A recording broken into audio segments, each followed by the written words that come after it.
Hi everyone, I am backstage at Golden Hills Community Church in Brentwood, California, getting ready to go on for rehearsal. There's our stage entrance right there behind me. But I wanted to record really quick the difference between knowing and being known, as talked about in chapter 5 of Out of Control and Loving It. About 3 years ago, I was at a Bobcat football game, and this woman walked up to me, gives me a hug, starts asking me personal questions, and I had no idea who she was. She knew my name, she knew my husband's name, she knew that I was pregnant, even though we hadn't even told anyone yet. We had just found out, hadn't told anyone, but she knew.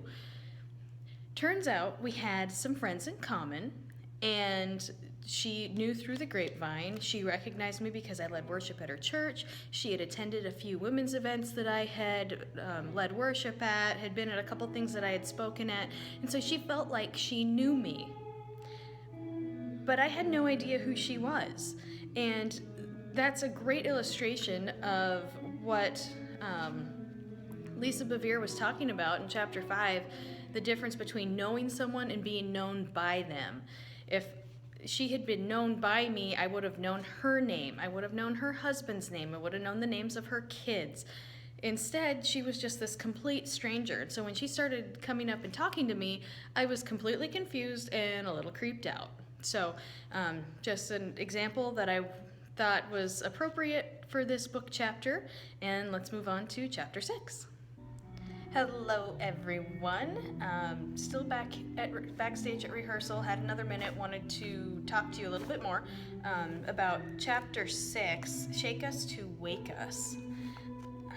I'm going to share my shaking story. In June of 2014, my husband, out of the blue, was hired by UC Berkeley, which is one of the top research institutions in his field, to come down here to California and work for them. And I freaked out. I don't know if you're aware of this, but the San Francisco Bay Area is one of the most expensive places in the country to work. I was in school. We had a 1-year-old.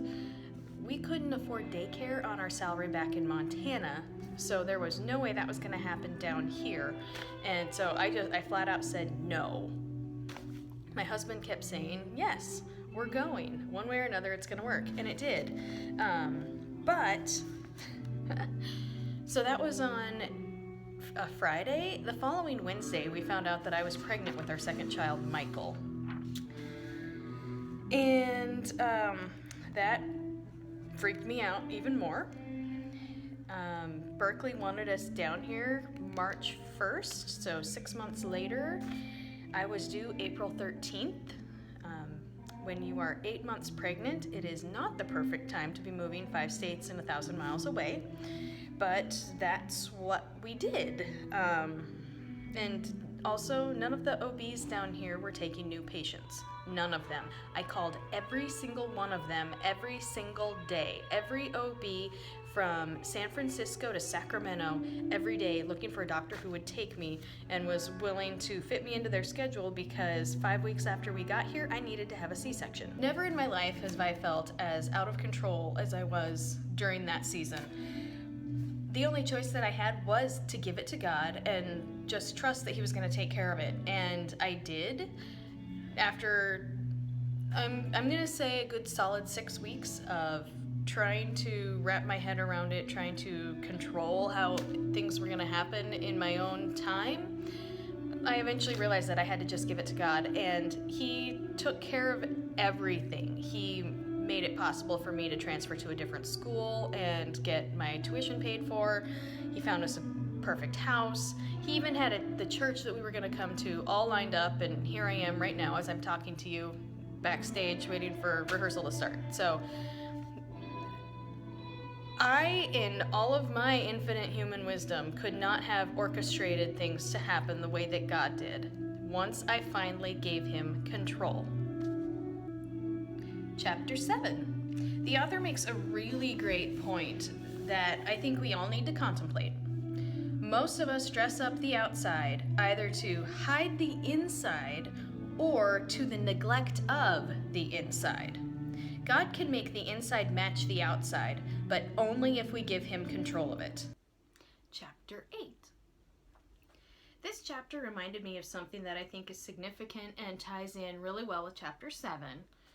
That is, billions of dollars are spent every year on beauty treatments, on makeup, on skincare.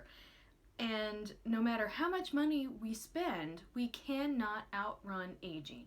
The tracks of time will track across your face anyway. But that's not true for your soul. Your soul is ageless. And all it takes to beautify your soul is to spend time with your Savior. Chapter 9. The issue in this chapter is one that a lot of the women who come to me for help are dealing with, of micromanaging their lives instead of just trusting that God's got it all. And time again, I find myself telling them, give it to God. Trust God.